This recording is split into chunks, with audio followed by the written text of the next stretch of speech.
Everyone, this is Veronica. आज हम बात करेंगे काबुल मॉस्क अटैक की कि वहाँ पे मस्जिद में एक अटैक हुआ। ये बहुत ही दुख भरी खबर है जिसमें कुछ लोगों की मौत भी हो गई और काफ़ी लोग, बच्चे भी जिसमें शामिल हैं, वो इंजर्ड हैं। यहाँ पे आप मेरे बारे में जान सकते हैं, लेकिन कोई भी क्वेरी हो लेक्चर से रिलेटेड आप टेलीग्राम चैनल पर मुझे ज्वाइन कीजिए। यहाँ पर आपको सारी अपडेट्स मिलेंगी। टॉपिक को हम जल्दी से शुरू करते हैं।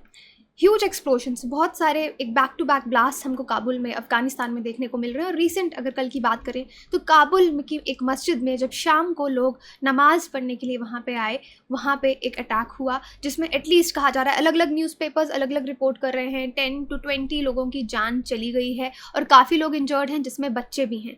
ये धमाके जो वहाँ की मस्जिद में हुए, जिसको हम क्लेरिक बोलते हैं, यानी इमाम साहब जो थे उस मस्जिद के, उसमें उनकी भी मौत हो गई। और तीसरे दिन में ये वहाँ पे एक दूसरा हादसा है। बहुत बड़ा एक्सप्लोजन वहाँ पे होता है और जैसे मैंने बताया कि अलग अलग और न्यूज़ रिपोर्ट्स के हिसाब से अलग अलग डेथ टॉल्स हमारे पास आ रहे हैं।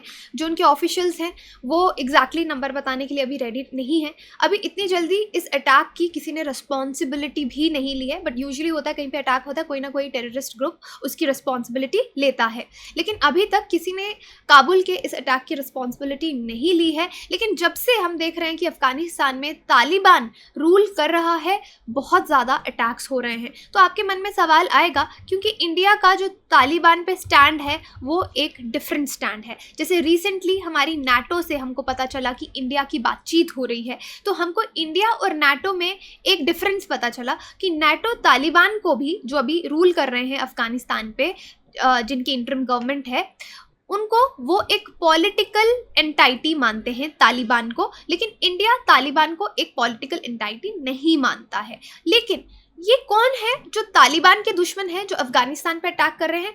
मोस्टली अगर आप देखें आईएसआईएस वर्सेस तालिबान जो है वो हमको देखने को मिलता रहता है। तालिबान के क्लोज टाइज हैं अलकायदा के साथ, लेकिन आईएसआईएस ने पीछे बहुत सारी रिस्पॉन्सिबिलिटीज़ ली हैं तालिबान पे अटैक की। जब तालिबान अफगानिस्तान में इन्होंने अपनी गवर्नमेंट इस्टेब्लिश की, उसके बाद इन्होंने बहुत सारे जो प्रिजनर्स हैं उनको रिहा किया था, जिसमें बहुत सारे प्रिजनर्स आईएसआईएस के भी थे, अलकायदा के भी थे, क्योंकि तालिबान का मानना था कि ये प्रिजनर्स भी एक तरह का अनरेस्ट कर रहे हैं तालिबान में।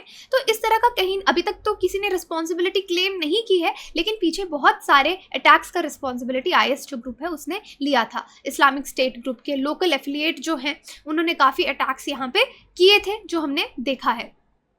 अब देखिए यहाँ पे जो वहाँ पे आई विटनेस थे जिस टाइम पे ब्लास्ट हुआ, तो उन्होंने बताया कि कितना भयंकर ये ब्लास्ट था। एक सुसाइड बॉम्बर होता है जिनको अपनी भी जान की परवाह नहीं होती, वो कहीं पे अटैक करते हैं चाहे उनकी भी जान चली जाए। तो एक सुसाइड बॉम्बर के द्वारा ये अटैक जो है ये किया गया और बहुत से बच्चे सिविलियंस इसमें घायल जो है वो हुए हैं। तालिबान के जो स्पोक्समैन हैं उन्होंने कहा कि जो भी इसके पीछे है उनसे बदला लिया जाएगा, जस्टिस जो है लोगों को प्रोवाइड किया जाएगा, सज़ा दी जाएगी। लेकिन जब तक अभी देखिए क्या इंक्वायरी बैठेगी, किस तरीके से पता चलेगा कोई क्लेम करता है रिस्पॉन्सिबिलिटी या नहीं करता।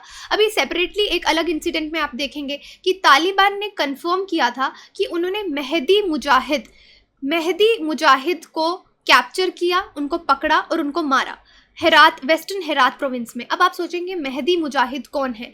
ये एक पुराने तालिबान के कमांडर थे जो कि बाद में तालिबान के खिलाफ हो गए थे। तालिबान के खिलाफ इन्होंने एक तरह से अपने बयान देना शुरू कर दिया था। तो और ये जब बॉर्डर क्रॉस कर रहे थे ईरान की तरफ, इनको पकड़ के तालिबान ने मार दिया। तो इस तरह का हो सकता है कि दुश्मनी तालिबान से कौन निकाल रहा है, ये अब जब कोई क्लेम करेगा तो ही हमको पता चलेगा। बट रिसेंटली एक आईएसआईएस वर्सेस तालिबान हम बहुत ज़्यादा देख रहे हैं। देखिए तालिबान ने जिस तरह से अपनी इस्टेब्लिश की है गवर्नमेंट अफगानिस्तान में ना, वो वहाँ पे लोगों का या अफगानिस्तान की प्रॉब्लम सॉल्व करने के लिए नहीं आए। It's more a struggle for power.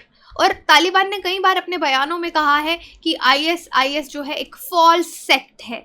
False यहाँ पे मैं लिख देती हूँ कि उनके एजेंडाज ख़राब हैं, वो फॉल्स सेक्ट हैं, यानी वो इस्लाम के हिसाब से नहीं चल रहे। इस तरह से तालिबान ने बयान दिए हैं। तो हो सकता है कि आईएस जो इस्लामिक स्टेट है वो अपना एक तरह का, जैसे पहले भी उन्होंने अटैक्स किए, वो कोई दुश्मनी तालिबान से निकाल रहे हैं और इस तरह के अटैक कर रहे हैं जिसमें कितने सारे मासूमों की जान जा रही है। और एक इस तरह का माहौल अफगानिस्तान में बन गया कि लोग जो वहाँ पे रह रहे हैं कॉन्स्टेंटली ब्लास्ट्स, इस तरह के ब्लास्ट एक्सप्लोजन्स के खतरे में रह रहे हैं। यहाँ पे हम देखेंगे कि पीछे आप देखेंगे कितने सारे अटैक्स जो हैं वहाँ पे अफगानिस्तान में हुए हैं। सीरियल ब्लास्ट, काबुल मजार शरीफ के पास लगातार हुए धमाके, ये 3 महीने पहले की खबर है, जिसमें 16 लोगों की मौत हुई थी और 22 लोग घायल हुए थे। मैं आपको अलग अलग न्यूज़ कटिंग्स दिखा रही हूँ। फिर दैनिक भास्कर में देखिए, अफगानिस्तान में 35 दिनों में 5 धमाके, 35 दिनों में 5 धमाके हुए थे। ये देखिए 25 मई को हुआ, फिर 29 अप्रैल, 22 अप्रैल, 21 अप्रैल, तो अलग अलग। और 19 अप्रैल भी देखिए स्कूल में 3 धमाके, उसमें भी 6 लोगों की मौत हुई। तो आप देखिए कितने सारे धमाके वहाँ पे बैक टू बैक ब्लास्ट हमको देखने को मिल रहे हैं। ये देखिए, ये न्यूज़ है इसी साल की 27 जुलाई की। बॉम्ब एक्सप्लोजन होता है काबुल गुरुद्वारा के पास, ये भी एक टेरर अटैक है। उसके बाद गुरुद्वारा पे इस तरह के हमले के आपको सीन्स न्यूज़ में दिखे होंगे। गुरुद्वारा ही निशाने पर रहे, काफ़ी ज़्यादा गुरुद्वारा पे अटैक हुए। 2018 में भी हमने देखा कि सुसाइड अटैक हुआ। 2020 में भी आईएस का हमला, अगेन आईएस जैसे मैंने आपको कहा इस्लामिक स्टेट जो है वो हमला कर रही है। इसमें 27 सिख लोग जो थे उनकी डेथ हुई थी। 2022 में जून में काबुल पे फिर से गुरुद्वारे पे हमने हमला देखा। तो ये एक पैटर्न बनता जा रहा है वहाँ पे एक्सप्लोजन्स और ब्लास्ट का, और तालिबान इसको रोक भी नहीं पा रहा। अब यूएस ने ये जो सुसाइड बॉम्बर को आइडेंटिफाई भी किया था, जो काबुल एयरपोर्ट पे अटैक हुआ था, उसमें 13 अमेरिकन ट्रूप्स की जान चली गई थी। ये इसी साल स्टार्टिंग की बात है, 2 जनवरी 2022। काबुल बॉम्बर दिल्ली में भी पकड़ा गया 5 साल पहले। ये आईएस मैगजीन ने क्लेम किया था। 19 सितंबर की ये न्यूज़ है। उसके बाद 41 kill deadly suicide attack on Shia mosque in Kandahar. Kandahar में ये 2021, 15 अक्टूबर 2021। तो जैसे जैसे हम टाइमलाइन के पीछे जा रहे हैं, आप देखेंगे कि back to back blast Kabul में हुए हैं। और एनालिसिस करने का एग्जाम के लिए यही है कि काबुल वर्सेस हुम, कि कहाँ से ये अटैक हो रहे हैं। तो जैसे मैंने आपको बताया, इसमें आप आईएस को डिस्कस कर सकते हैं, इस्लामिक स्टेट को, आप अलकायदा की बात कर सकते हैं। जैसे काबुल के लिए कहा जाता है अलकायदा जो है उनके अच्छे टाइज हैं, अलकायदा के लिए सेफ हेवन इस टाइम अफगानिस्तान बना हुआ है।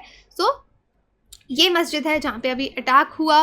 कंधार का रीजन है जहाँ पे पहले भी अटैक हुए हैं। इस तरह से ये मस्जिद के विजुअल्स हमारे सामने आए।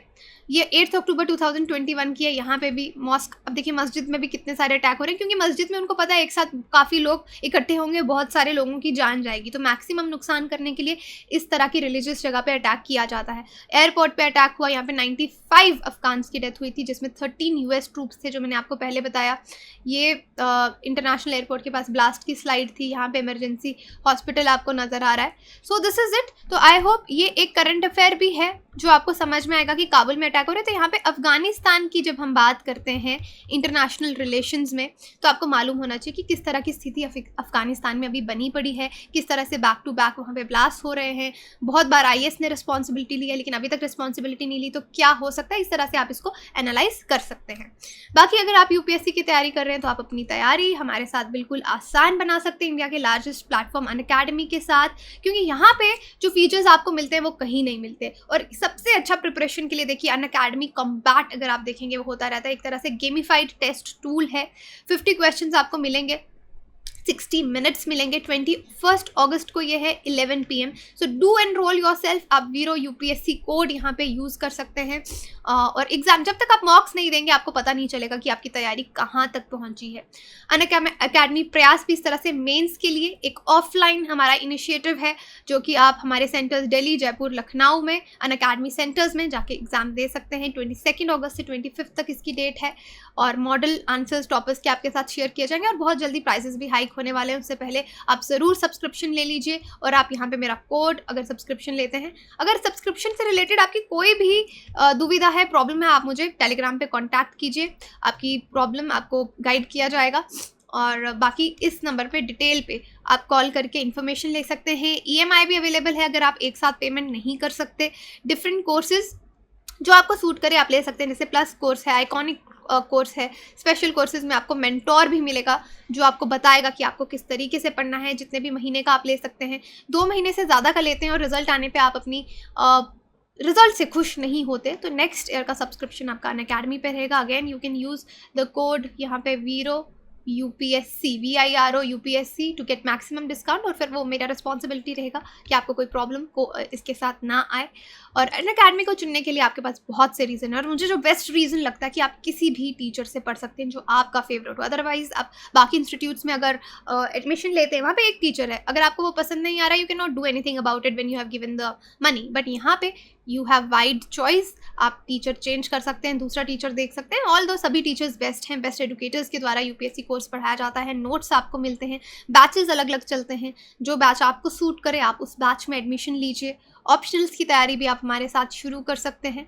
So thank you so much. PDF जो है आपको टेलीग्राम लिंक मैंने स्टार्टिंग में दिया है, उस पर आप जाके आप ज्वाइन कीजिए और अपनी क्वेरीज मुझसे पूछिए। Thank you so much.